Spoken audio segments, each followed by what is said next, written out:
Alright, hello everyone. This is just going to be a quick video addressing a comment thread from Rampage Rod on how to download a sound mod for the P32 Hudson Line Train Simulator Classic DLC thing. Yes, I don't know what I'm trying to say here.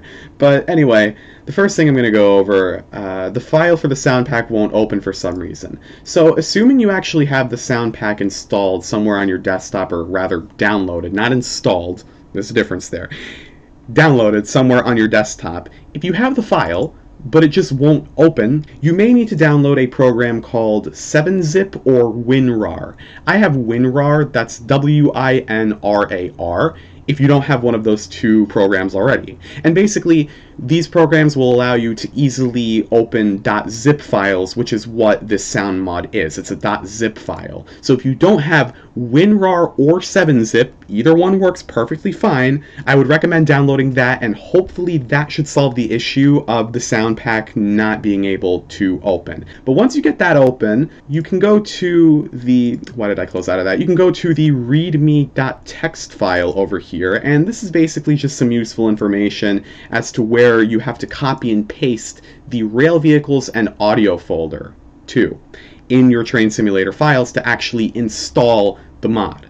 Now, the file directory just starts with Steam over here. People can have the Steam folder in different spots, but the most common place you can find your Steam folder is if you navigate to your File Explorer, scroll down on the left side to Local Disk, press this drop-down arrow here, and look for Program Files times 86 or x86. I don't know if it's times or x or whatever, but anyway, here.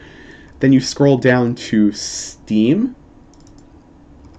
Steam Apps, Common, Railworks, Assets, DTG, Hudson Line, wherever that is, somewhere here, Hudson Line, and now you have the Audio and Rail Vehicles folder here, and these are the original Audio and Rail Vehicles folders. Now, before you actually install the mod, one thing I would recommend doing, and you don't necessarily have to do this, but this is something I would just recommend, is creating a new folder somewhere. I'll just do it on my desktop, and you can call it something along the lines of Hudson Line Original, or something like that, and you can take the Audio and Rail Vehicles folder, and the original ones, and copy them into this folder, Hudson Line Original in this case. So you can just go Audio, Control-C to copy it, right-click, paste it in here, Rail Vehicles, copy,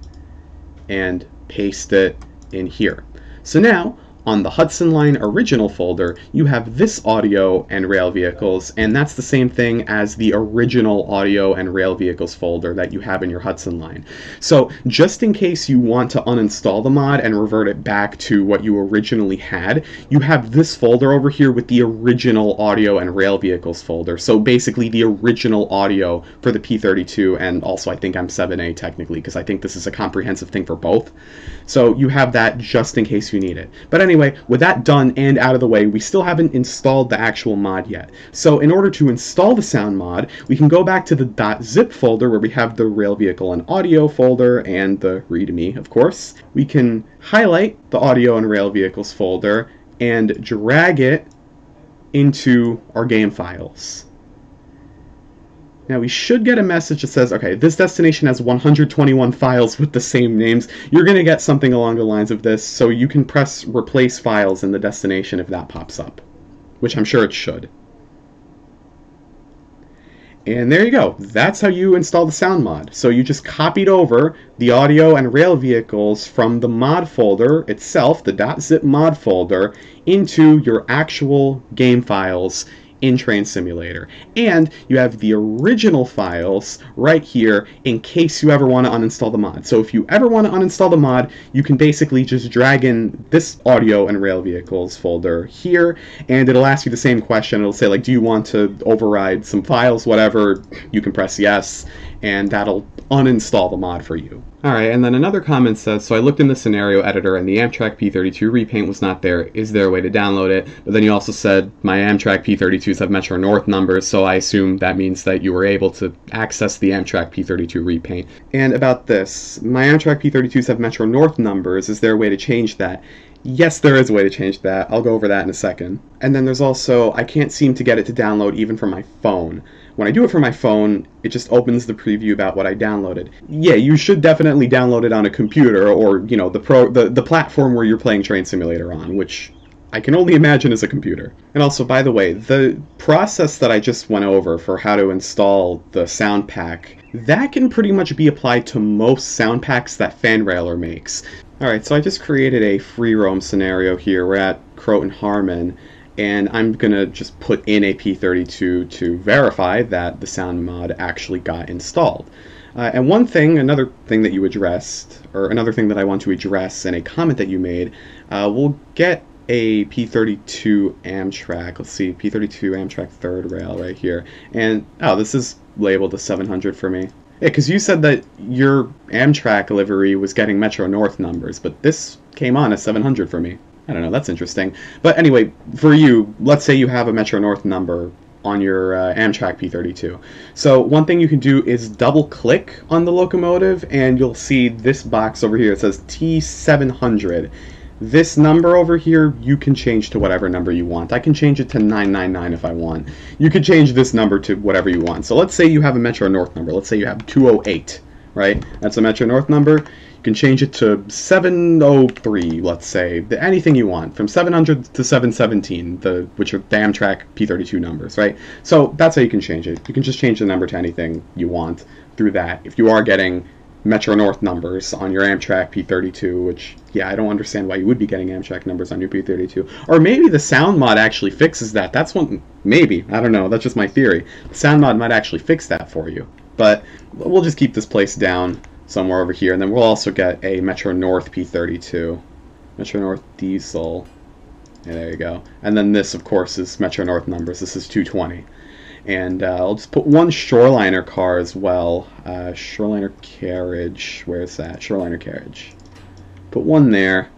And then for the sake of it, we'll also just put one here on the Amtrak P32. And I'm going to put drivers in both of these. And we're going to play the scenario. And there you go. So I'm going to get on the Amtrak P32. And we'll go in the cab. We'll see if the horn updated. Yep.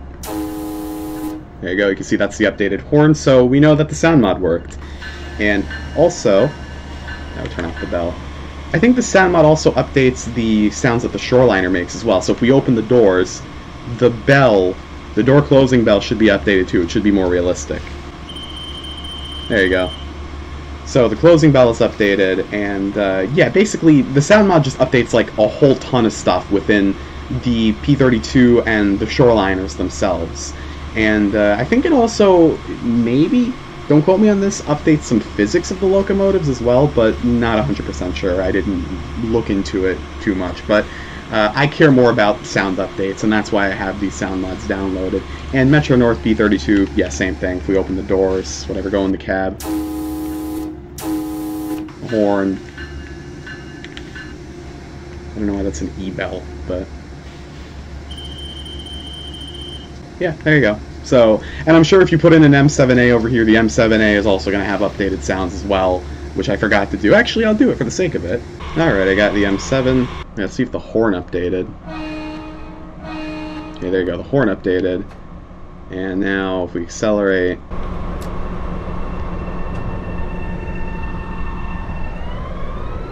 Yep, that's the M7A propulsion. Ooh. Yeah, that was pretty jolty.